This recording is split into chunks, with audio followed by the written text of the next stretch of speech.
From the studios of Farm Journal Broadcast, this is AgDay.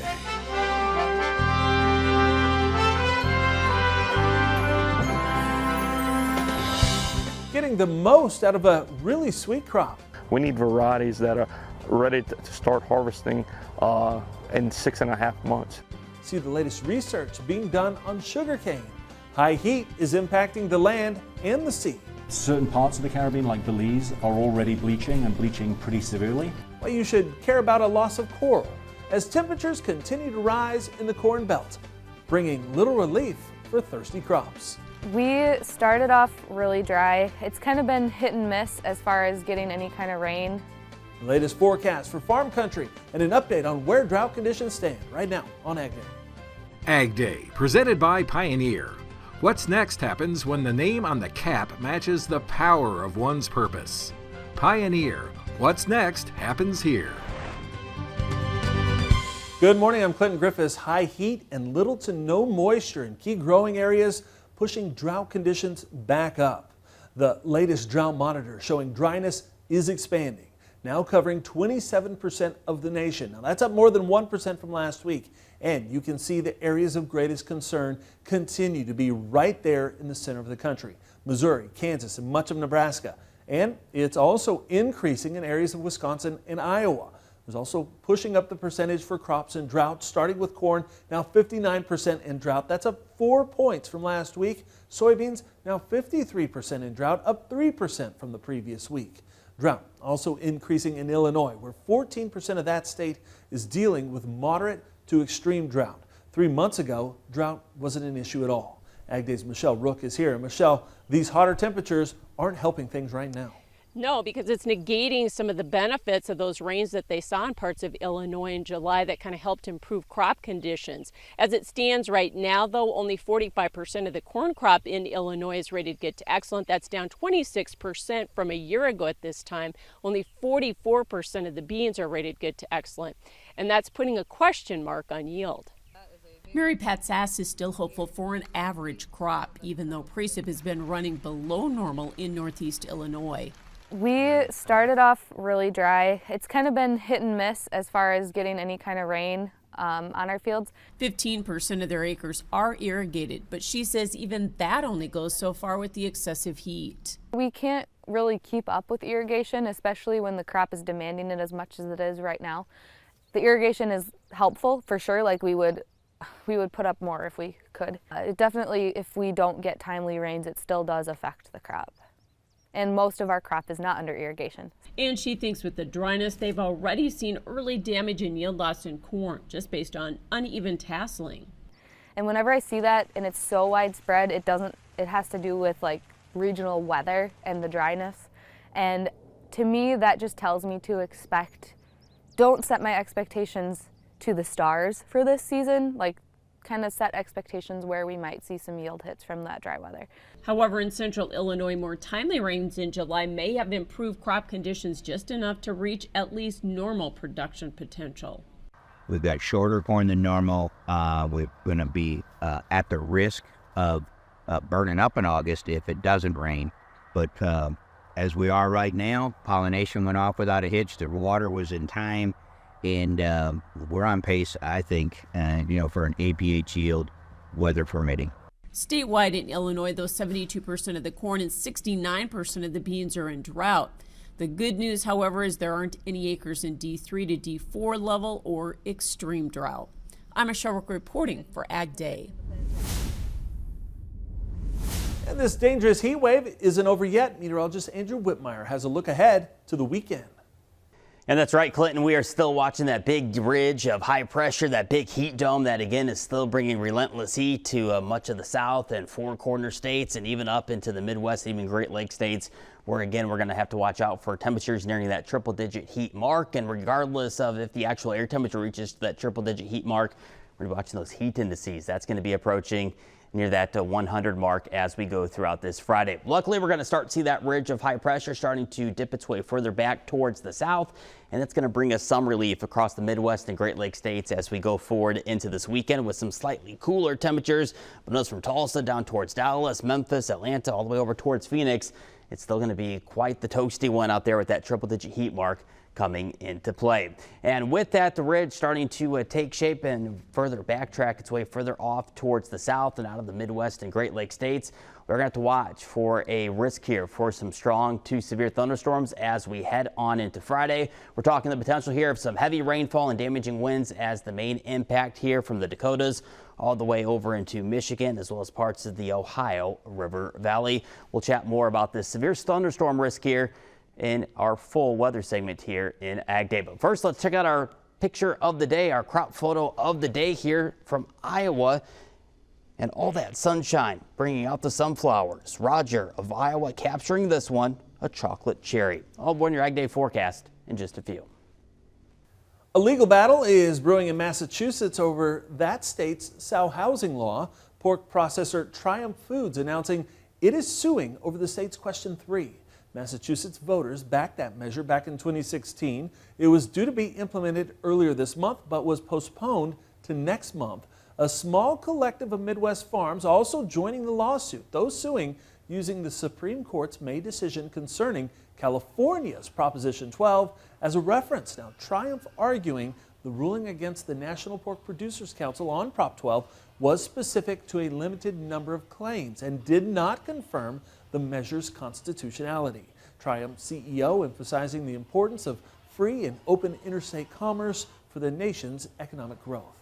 And now New Jersey is the latest state to add animal housing rules to the books. The governor signing a bill to ban the confinement of breeding pigs and calves raised for veal that restricts movement or doesn't provide adequate space for breeding pigs. The enclosure must have 24 square feet of usable floor space per pig. Over the past several years, 11 states have passed similar animal welfare regulations related to hog production. You may have noticed gas prices shot up over the last week. According to AAA, the national average price for a gallon of regular gasoline is now $3.71 a gallon. That's up about 13 cents from a week ago. Diesel stands at $3.94. Earlier this week, gasoline prices made their biggest one-day jump since June of last year. That said, prices are still more than 60 cents lower than a year ago. You'll remember last summer, those prices averaged more than $5 a gallon. Diesel was at $5.81. The reason behind the sudden increase this week, oil prices now at 3-month highs. How do researchers figure out what crops farmers across the country are growing at any one time, or are there changes to tillage or cover cropping? Well, there's a new device where everyone can see for themselves. You can check out USDA's Crop Sequence Boundaries. For the first time, it offers up a national scale look at crop rotations. It uses satellite imagery along with other public information. USDA says it allows users to analyze crops, enhance ag science and research, and give producers a new resource to help make farming decisions. The agency says while it is open for anyone to see, it doesn't show personal information, ownership boundaries, or tax parcels. It says the information comes from satellites, and that's what's already publicly available, not producers or places like the Farm Service Agency. You can check it out online at NASA's website. New export sales announced on Thursday weren't enough to keep the soybean rally going. We'll have details on that coming up next. And later, meet the researchers helping to create a sustainable sugar industry in Louisiana. We'll stop by the field day for the latest variety innovations in the country.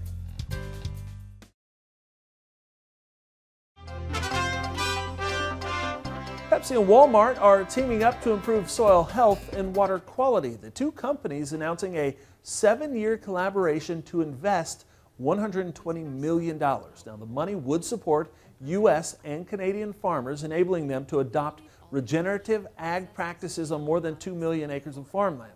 That's hoped they will work to cut 4 million metric tons of greenhouse gas emissions by the year 2030. The companies say that adds up to the amount of electricity needed to power more than 778,000 homes for 1 year. Grain markets rallied on Thursday, but then sunk back down in afternoon trade. Michelle Rook is back with a look at what traders will be watching as we end the week in markets now. Thursday's market closes were lower in the row crops, mixed in wheat. Rich Nelson with Allendale joins us, and we had some early strength on Thursday in the row crop sector, led by soybeans, Rich, but it didn't hang on. Was it just profit taking, or what happened? I think that's the case. We do have a bull market which needs to be fed. One of our prime stories is, of course, the temperature story. Yes, well, of course, we'll have some extreme heat ending up this week. The question now is about these new updated forecasts, maybe lessening some of the heat still lined up over the next 2.5 weeks. But what is the trade thinking about overall yield so far? What are we trading right now for both corn and soybean yield and production? So the corn side, now keep in mind here, we need to prove significant yield losses to hold current prices. Corn right now is trading about 159 bushel per acre yield. That's about 540 for a price. Keep in mind the discussion for us in the trade viewpoint is maybe something more the 160s. Some people are certainly on the low 170s. The main point of our discussion is at this point in time, we're not yet ready enough to suggest that we've got a 12.5% yield cut versus trend. Soybean side of things is a little different. Soybeans are trading about a 2.5% yield cut to about 50.7 bushels per acre. So $14 beans only takes a small movement off yields. The key issue for soybeans is if we drop down to 49 bushel yields, keep in mind 52 is trend, then you're looking at about a $14.90 no bean price. So corn is going to be hard to hold these current prices. Soybeans, you can make a strong argument. You can also make that argument, can't you, Rich, with the fact that, demand has been better for soybeans versus corn for sure. I mean, that's got to be part of this equation. And that's certainly true. And that's a big concern here for us. Keep in mind, as far as the corn side, on the positive end of things, we've got our balance sheet kind of fixed up for USDA recognizing most old crop corn problems. Certainly the big issue is a looming concern on the new crop side, which USDA has not recognized. You mind these new crop sales, 44% under the 5-year average. USDA's full for the year. All right, thanks for joining us, Rich Nelson with Allendale. That's Markets Now, and more Ag Days coming up. To talk to Rich Nelson one-on-one, call 800-262-7538. Registration is open for the 2023 Pro Farmer Crop Tour, August 21st through the 24th. Attend one of our nightly meetings or join online as we gain insight on the 2023 growing season. Visit profarmercroptour.com/register to select the stop nearest you.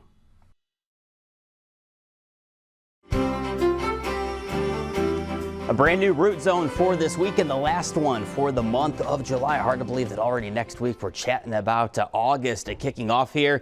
And we are starting to see at least some big improvements around the Great Lakes states, but up across the northern prairie, as well as up and across parts of the Pacific Northwest. Again, they are really starting to dry out where you're seeing those darker reds there. That's where the soil is really starting to dry back on out again. And looking at the latest drought monitor here, where you see these yellows and reds shaking up. Again, this is where we've been watching right in the corn and wheat belt areas. Quite a bit of dry weather that's still continuing to go across parts of central and eastern and Iowa, as well as going over into parts of Nebraska, as well as Kansas as well. The good news, though, is the drought conditions that were up across parts of the Great Lakes area, thanks to some timely showers and thunderstorms. We're really starting to see some of those heavier downpours, at least really helping out the crops situations. But of course, it can come with at least the less damaging wind, which has been present with some of these showers and thunderstorms as we've wrapped up the past few days of July. And as we finish out the last weekend of July, here we are paused for today on this Friday. We're going to have to watch out for the chance for a few active thunderstorms as we go throughout the daytime hours, mainly towards the evening and overnight for parts of the Great Lakes areas that will have to watch out for some damaging winds, as well as some very heavy rainfall. As we further advance this on into the weekend for Saturday, we'll further see that severe weather threat beginning to shift its way down across parts of the Tennessee and even parts of the Ohio River Valley. And looking at our rain potential out of this for the farmers out there, we are going to again see quite a bit of moisture where we do have those timely showers and thunderstorms. Whereas some of those yellows and reds, we could have some locations picking up over 2 inches of water. Temperatures for this afternoon, again, it's going to be another hot one across much of the lower 48. We're going to see that triple-digit heat mark as far north as Omaha and Chicago. Luckily, we're going to be in for some cooler weather, though, across parts of the northern half of the country as we head on into the weekend. That's a look around the country. Now let's take a look at your Ag Day select cities. Jacksonville, Illinois, partly cloudy, high temperature right on the heels there of that triple-digit heat mark. Going over to Phoenix, where every single day throughout this month of July, the high temperature has been at or above 110 degrees, and we're likely going to keep that streak going right on into the last weekend of July and going up into Helena, Montana, partly cloudy, high temperature 80 degrees.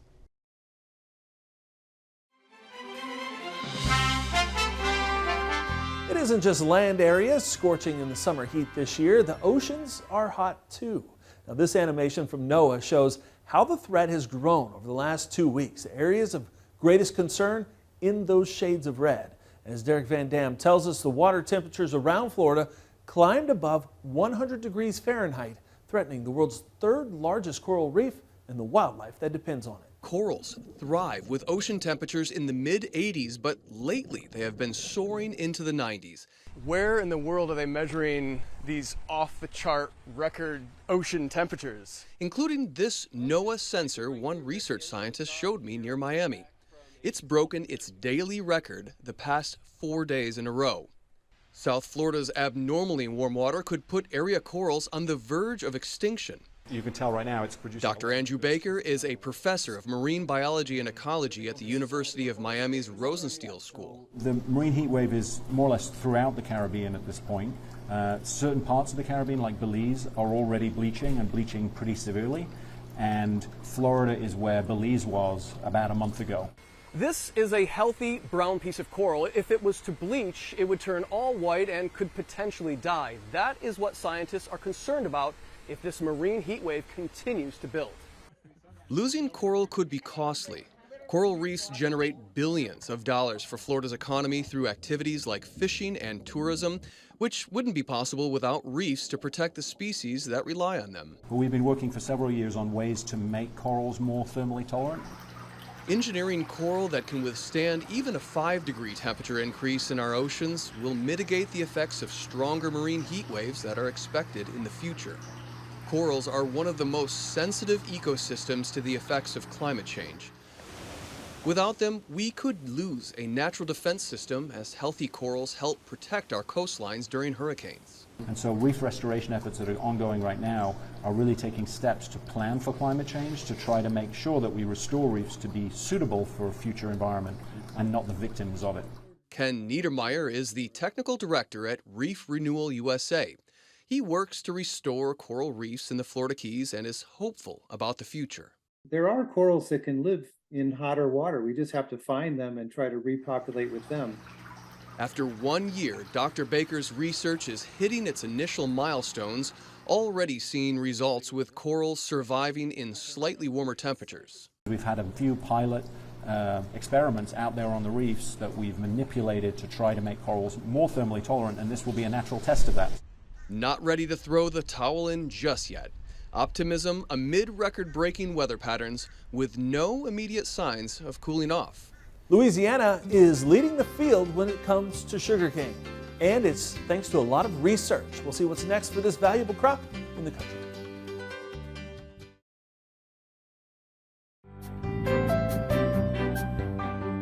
Last year, Louisiana led the nation in sugarcane production. Now, much of that credit goes to the variety development done at LSU. Craig Gautreaux recently attended the Ag Center's Sugar Research Station's annual field day for a look at the latest research. Growing sugarcane in Louisiana's subtropical climate is a challenge, but scientists with the LSU Ag Center's Sugar Research Station have been up to that challenge. Variety development is essential to success, and the industry has seen 8 new varieties in the last 5 years. The rest of the world, they'll go 12 to 18 months before those varieties mature. We need varieties that are ready to start harvesting in 6.5 months. Besides variety development, research at the station looks at ways to generate more sugar. Osron is involved with looking at ways to employ ripeners to the cane to increase sugar content, especially early during the harvest season. We're not trying to kill the cane. We're trying to reduce the vegetative growth where that plant's still a green factory making a lot of energy, and that energy, instead of going into growth, is going into sucrose storage. While there was no new variety released this year, researchers are optimistic that they have one in the pipeline. We still have one in the 17 series, 17738. That variety is now in second stubble in the outfield, and we're going to harvest it, take a look at the data, and we'll make a decision on whether to release that variety or not. Gravois believes the 2023 crop has potential, but rainfall has been sporadic across the cane belt and has affected the crop in places. We have good population out there, which is the most important thing for a good crop, and our height's not bad. So, but again, if you've gotten the rain, you've got a much more advanced crop. If you've missed the rain, it's a little bit behind. The Louisiana grinding season is expected to begin in mid-September. With the LSU Ag Center, this is Craig Gocho reporting. All right, thanks, Craig, and that's all the time we have this morning. We're sure glad you tuned in. From all of us here at AgDay, I'm Clinton Griffiths. Have a great day.